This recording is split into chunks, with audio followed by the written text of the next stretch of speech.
Rolling is one of the most effective and commonly used defenses you can possess within your skill set as a boxer. It's not just good for evading tricky situations where you might be backed up against the ropes or in a corner and you urgently need an exit, but it's also equally as effective when you're looking to set up counter punches, either during your opponent's attacks or after your opponent's attacks.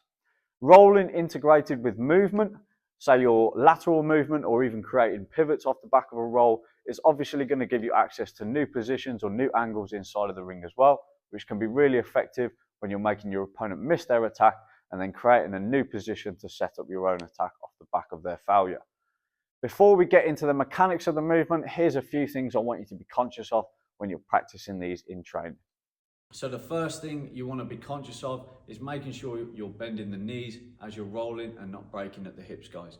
Breaking at the hips is going to lead you to create an imbalance in your weight, make you open for specific punches like uppercuts, but above all, it's going to make it hard for you to move from that position or even create attacks from that position.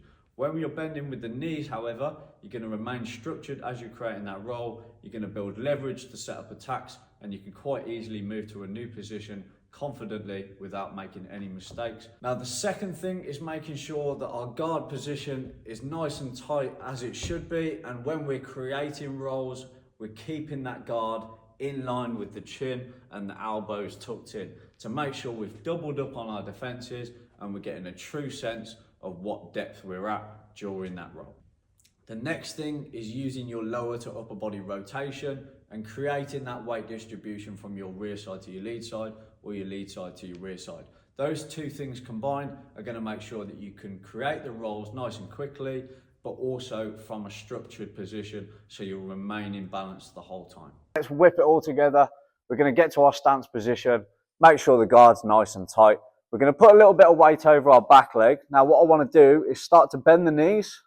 I'm going to use my foot rotation to assist that movement across to my lead side, obviously adding on that hip rotation as well. And I'm going to draw a U with my head to come back over to my lead side. By the time you've done that, you should be 60% weight here, 40% weight here. Reversing that round now, so we're going to go from the lead side to the rear side. Exactly the same principles, we're just going to mirror them.